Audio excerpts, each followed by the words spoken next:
কাউসার ভাই, এতক্ষণ আমরা ছিলাম প্রিন্টারের বাজারে, সেখানে দেখছিলাম নতুন নতুন কি প্রিন্টার এসেছে। এবার আমরা চলে এসেছি ল্যাপটপ দেখার জন্য। আপনার কাছে জানতে চাই নতুন কি ল্যাপটপ এসেছে। আসুস অলওয়েজ ইনোভেশন নিয়ে কাজ করে। আসুসের ইনোভেশনের নতুন একটা ইনোভেশন আমার হাতে এখন আছে। এটা হলো ফোল্ড ল্যাপটপ, খুবই চমৎকার দেখতে। আসুস 17 ফোল্ড বলা হয় এটাকে। এটা আমরা যখন খুললাম তখন 17 ইঞ্চি পুরাটা একটা ডিসপ্লে, আবার যখন ফোল্ড করলাম তখন আমাদের এটা মোটামুটি এক ধরনের একটা ডায়েরির মতো হয়ে গেল। এবং এটার অ্যাসপেক্ট রেশিও 4:3 হওয়াতে আমরা ডিসপ্লেটা এটা আমরা যে কোনোভাবে রাখতে পারি। এখন ফুল একটা ল্যাপটপ। আচ্ছা, মানে আমরা তখন যে কোনো রকমের ভিডিও বা যে কোনো কিছু আমরা দেখতে পাচ্ছি। এটার সাথে এক্সট্রা একটা কিবোর্ড দেওয়া আছে, কিবোর্ডটা দিয়ে আমরা এটাতে কাজ করতে পারবো। এটাই একটা এখন ল্যাপটপ, ওয়্যারলেস কানেক্টিং। আচ্ছা, এবং এইটা যদি আমি চাই এইভাবে করে নিতে, ছোট করে, সেক্ষেত্রে ছোট করে করতে পারবো। অথবা আমার যদি ল্যাপটপে ফিল নিতে চাই, সেক্ষেত্রে আমি এটা এখানে রেখে দিলে সরাসরি এটা এখন খুবই চমৎকার একটি জিনিস। এতদিন আমরা ফোল্ড ফোন দেখেছি, এবার আমরা ফোল্ড ল্যাপটপ দেখছি। আপনি বলছিলেন যে নতুন ইনোভেশন এটি আসুসের, এবং দেখা যাচ্ছে যে এটিকে মনিটর হিসেবে ইউজ করা যাচ্ছে, ল্যাপটপ হিসেবে ইউজ করা যাচ্ছে, আবার চাইলে পুরোটাকে টাচ স্ক্রিন হিসেবে ইউজ করতে পারছি আমরা। একটু কনফিগারেশন জানতে চাই, এর কনফিগারেশনটি কি? এটা বাংলাদেশ রিজনে যেটা এসেছে সেটা ইন্টেল কোর i7 12 জেনারেশন দিয়ে এসেছে। এটা চমৎকার একটা প্রসেসর, 12 জেনারেশন নতুন মার্কেটের। সো 12 জেন দিয়ে আসার কারণে এটা মার্কেটে যথেষ্ট একটা ভাইব ক্রিয়েট করবে বলে আমরা আশা করতেছি। এটি মার্কেটে আসলে কবে আসলো? এটা মার্কেটে আসছে 17 জানুয়ারি 2023। লাস্ট কয়েকদিন হলো, কয়েকদিনের আগেই ল্যাপটপটি বাংলাদেশের বাজারে অ্যাভেলেবেল হয়েছে। আসুসের যে কোনো শপে কি ল্যাপটপটি পাওয়া যাচ্ছে? আসুসের যে কোনো শপে এখনো ল্যাপটপটা অ্যাভেলেবেল হয় না। বাংলাদেশ মার্কেটে যেহেতু অ্যাভেলেবেল হয়েছে, আশা করি আমরা খুব দ্রুত যে কোনো আসুসের অফিসিয়াল শপে নতুন প্রোডাক্ট পৌঁছে দিব আর কি। আচ্ছা, এর সঙ্গে এসএসডি কত দেয়া থাকে এবং যে এর হার্ড ডিস্ক রয়েছে সেটি কত দেয়া থাকে, গ্রাফিক্স থাকে কিনা একটু জানান। এটার মধ্যে গ্রাফিক্স ইন্টেল শেয়ার্ড গ্রাফিক্স, যেটা আইরিশ এক্সি গ্রাফিক্স ইউজ করা হচ্ছে, এবং এটার সাথে 16 জিবি DDR5 এর র্যাম ইউজ করা হচ্ছে, এবং 512 জিবি Gen 4 SSD ইউজ করা আছে। এই যে আপনি বলছিলেন যে কিবোর্ডটি ওয়্যারলেসের মাধ্যমে কানেক্ট করতে হয় এবং একই সঙ্গে এটিকে ফুল স্ক্রিন হিসেবে ইউজ করা যায় এবং ল্যাপটপের মতো করে ইউজ করা যায়, এই যে বিভিন্ন রকম মোডে এটিকে নেওয়া যাচ্ছে, এই কাজটি কিভাবে করতে হয়, অর্থাৎ এটি যদি আমাদেরকে একটু দেখান। এইটা করার জন্য আমরা প্রথমত যদি এটা ফুল ল্যাপটপ হিসেবে ডিসপ্লে হিসেবে ইউজ করি, সেক্ষেত্রে পিছনে একটা স্ট্যান্ড দেওয়া আছে। আমরা স্ট্যান্ডটা সরাসরি খুলে দিলেই এখানে আমরা এটা রাখতে পারবো। যে কোনো ভিডিওস বা যে কোনো কিছু আমরা এখানে যে কোনো ভিডিও বা যে কোনো কিছু আমরা অলরেডি চালিয়ে এক্সপিরিয়েন্স নিতে পারবো। দেন যদি মনে হয় না আমার এত বড় ডিসপ্লের দরকার নেই, আমি জাস্ট ল্যাপটপের মতো ইউজ করব, এটা জাস্ট ফোল্ড করে দিলাম। ফোল্ড করার পরে আমি এটার উপরে কিবোর্ডটা রেখে দেব। জাস্ট কিবোর্ডটা ওয়্যারলেস ম্যাগনেটিক সিস্টেমের মধ্যে নিয়ে নেবে। এটা এখন জাস্ট ল্যাপটপে এই কিবোর্ডের নিচের যে মনিটরের যে অংশটি রয়েছে সেটি আর ওয়ার্ক করতেছে। আচ্ছা, আর এই কিবোর্ডটি কি চাইলে দূর থেকেও ব্যবহার করা যাবে নাকি? এটা দূর থেকেও চাইলে ব্যবহার করা যাবে। কত মিটার? এটা 10 মিটার রেঞ্জ।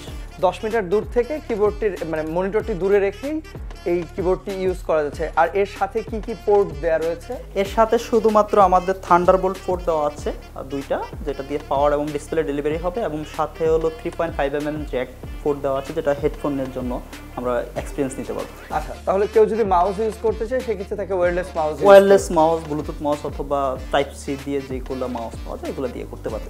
আমরা দেখা যাচ্ছে যে করোনার পর থেকে আমরা অনেকে অনলাইনে মিটিং করে থাকি, বেশিরভাগ সময় দেখা যায় এখন মিটিংগুলো অনলাইনে হয়ে থাকে, সেক্ষেত্রে ওয়েবক্যাম একটি গুরুত্বপূর্ণ ব্যাপার। এইটাতে আমাদের ওয়েবক্যাম 5 মেগাপিক্সেলের ওয়েবক্যাম ইউজ করছে, অবশ্যই এটা ভালো এক্সপিরিয়েন্স পাবে। নর্মালি মার্কেট লেভেলে যেই আমাদের ক্যামেরাগুলো হয় সেগুলো বিজিএ বা এসডি ক্যামেরা ইউজ করা হয়, এত হাই রেজুলেশনের ক্যামেরা এটাতে ইউজ করা হয়েছে, ওইগুলা থেকে অনেক ভালো বেটার ফিল পাবেন আপনি। আর সাউন্ড হিসেবে কি ইউজ করা হয়েছে? সাউন্ড আমাদের always premium quality Dolby sound system use করে। এটা যথেষ্ট ভালো মানের সাউন্ড, মানে প্রিমিয়াম সেগমেন্টের ল্যাপটপগুলোর জন্য আর কি। আচ্ছা, ডলবের সাউন্ড ইউজ করা হয়েছে এবং একই সঙ্গে এর যে ফ্যাসিলিটিগুলো রয়েছে সেগুলো জানছিলাম। যেহেতু আপনি বলছিলেন যে একেবারেই নতুন ইনোভেশন, একটু জানতে চাই বাজারে যে প্রচলিত ল্যাপটপগুলো আমরা দেখে থাকি বা নোটবুকগুলো দেখে থাকি, তার থেকে এই ল্যাপটপটি কী কারণে আলাদা? এত বড় একটা জিনিস ফোল্ড, এটা আসলেই একটা চমৎকার জিনিস। এটা যে কারো ফ্যাশনের জায়গা হবে। ওই আইফোনের জায়গায় যেভাবে বলে একটা কিডনি, এটাতে মনে হয় আমার 2টা কিডনি লাগবে। আচ্ছা, এর ব্যাটারি ব্যাকআপটা একটু জানতে। এটার battery backup 90 watt hour use করা ব্যাটারি ইউজ করা হয়েছে। সেক্ষেত্রে আপনি ওয়ার্কিং মোডে 7 থেকে 10 ঘন্টা ব্যাকআপ পাবেন। ফুল স্ক্রিন মোডে যদি চালানো ফুল স্ক্রিন মোডে চালানো 7 থেকে 10 ঘন্টা পর্যন্ত ব্যাকআপ পাওয়া যাবে। এটা কি আসলেই 7 থেকে 10 ঘন্টা ব্যাকআপ পাওয়া সম্ভব? কারণ নরমাল ল্যাপটপগুলোতে আমরা দেখি 2 থেকে 2.5 ঘন্টা পর্যন্ত ব্যাকআপ পাওয়া যায়। আমাদের জেনবুক ল্যাপটপগুলোর স্পেশালিটি এটাই, ওনার জেনবুকে আমাদের খুব ভালো মানের ব্যাটারি ইউজ করা হয়, ওয়াট আওয়ার বেশি থাকে, সেজন্য আমরা ব্যাটারি ব্যাকআপটা বেশি পাই। একটু জানতে চাই এর বাজার মূল্য কত? এটা বাংলাদেশের বাজার মূল্য ধরা হয়েছে 3,99,990 টাকা, অর্থাৎ প্রায় 4 লাখ টাকা এই ল্যাপটপটির জন্য আমাদেরকে গুনতে হবে। কতদিনের গ্যারান্টি বা ওয়ারেন্টি? এইটাতে 2 বছরের ইন্টারন্যাশনালি অফিসিয়াল ওয়ারেন্টি, আপনি যে কোনো দেশ থেকে এই ওয়ারেন্টিটা নিতে পারবেন। এবং একই সঙ্গে বাইরের দেশ থেকে যদি কেউ এরকম ল্যাপটপ পারচেজ করে বাংলাদেশে নিয়ে আসে সেক্ষেত্রে ওয়ারেন্টিটি কার্যকর হবে যদি সেটি অফিসিয়াল প্রোডাক্ট হয়। প্রিমিয়াম বাজেট এবং প্রিমিয়াম সেগমেন্ট বলা যেতে পারে সেরকম একটি ল্যাপটপ দেখছিলাম। আর কি নতুন এসেছে আপনার? আমাদের 17 জানুয়ারি থেকে আরেকটা প্রোডাক্ট লঞ্চ হয়েছে, জেনবুক প্রো 2। আমরা স্টুডিও কাজের জন্য 2টা ডিসপ্লের নিয়ে কাজ করি, সেক্ষেত্রে আমাদের ল্যাপটপে ইয়েটা নিয়ে আসছে অলরেডি ফ্যাসিলিটিটা। এখানে আপনার ডুয়েল স্ক্রিন সহজ করে দিবে, ডুয়েল স্ক্রিনে কাজটা সহজ করে দিবে। এখানে 2টা স্ক্রিন দেখা যাচ্ছে। দুটি স্ক্রিন কি যে আমাদের ডুয়েল স্ক্রিনে আমরা যেরকম দেখি দুই রকম ভাবে কাজ করা যায়, এখানেও কি সেটি করা সম্ভব? এটাতে সেরকম করা সম্ভব। এইটা ডিসপ্লেতে আমি একটা ভিডিও বা কিছু একটা দেখতেছি, এইটাতে কাজ আমরা একটু তাহলে একটু এক্সপেরিয়েন্স করে দেখি। শিওর।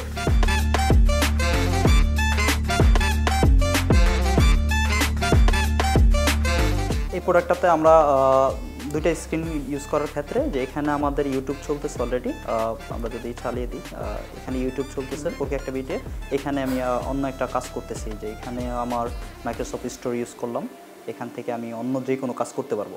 আর এটা যদি আমি চাই না আমি 2টা ডিসপ্লেতে একটা জিনিস দেখবো, সেটাও করা পসিবল। অথবা আমি যদি চাই যে এই ডিসপ্লেটা উপরে নিব, উপরেরটা নিচে আনবো, সেটার জন্য আমাদের এখানে কি দেওয়া আছে, ইনস্ট্যান্ট চেঞ্জ হয়ে গেল, রোট হয়ে যাচ্ছে। আমরা দেখতে পাচ্ছি যে উপরেরটা নিচে চলে যাচ্ছে এবং নিচের কাজটা উপরে করতে পারছি। অনেক সময় দেখা যায় যে কাজ করতে করতে আমাদের বোরিং হয়ে যায়, আমরা যে গান দেখতে গান শুনে আমরা সন্তুষ্ট হচ্ছি না, আমরা গানটা দেখতেও চাই, তার জন্য এটি ভালো কাজ হবে। এবং যারা গ্রাফিক্সের বড় কাজগুলো করে বা প্রফেশনাল ওয়ার্কগুলো করে, ভিডিও এডিটিংয়ের প্রফেশনাল ওয়ার্ক করে, তাদের জন্য মনে হয় অনেক বেশি হেল্পফুল হবে। তাদের জন্য এটা যথেষ্ট হেল্পফুল হবে, কারণ এটাতে আমাদের 2টা ভেরিয়েশন আসছে, একটা ডেডিকেটেড জিপিইউ সহ, একটা ডেডিকেটেড জিপিইউ ছাড়া।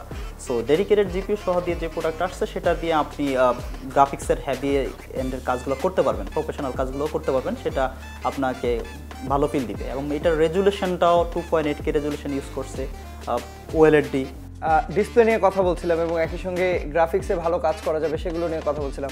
টোটাল কনফিগারেশনটা একটু জানতে চাই। টোটাল কনফিগারেশন এটাতে ইউজ করা হয়েছে ইন্টেল কোর i7 12 জেনারেশনের প্রসেসর, 16GB র্যাম এবং 512GB SSD। আর একটাতে ডেডিকেটেড গ্রাফিক্স আছে 3050 ভেরিয়েশনের, আর একটাতে ডেডিকেটেড গ্রাফিক্স ছাড়া ইউজ করা আছে। কথা তো হচ্ছিল আগেরটির যে দাম শুনলাম 4 লক্ষ টাকা, এটার দাম কত পড়বে? এইটার দাম 2,24,900 টাকা ডেডিকেটেড জিপিইউ ছাড়া, এবং ডেডিকেটেড জিপিইউ সহ 2,49,900 টাকা। দাম আগেরটার তুলনায় কিছুটা কমেছে, নিশ্চয়ই কাজের ক্ষেত্রেও অনেকটা পার্থক্য হবে। দর্শক, আপনারা যারা দেখছিলেন আমাদের এই প্রোগ্রামটি, তারা নিশ্চয়ই দেখছিলেন এর কনফিগারেশন কেমন কি রয়েছে এবং কোনটি দিয়ে আসলে কি কাজ করা যাবে, এবং দামের ক্ষেত্রেও তারতম্য রয়েছে, সেটি তো বলছিলাম। এখন প্রয়োজনটা যেহেতু আপনার, নিশ্চয়ই পছন্দের ভারটাও আপনার কাছেই থাকবে, নিয়ে নিতে পারবেন আপনার পছন্দের ল্যাপটপটি প্রয়োজন অনুযায়ী। আজ এ পর্যন্তই, দেখা হবে আগামী পর্বে।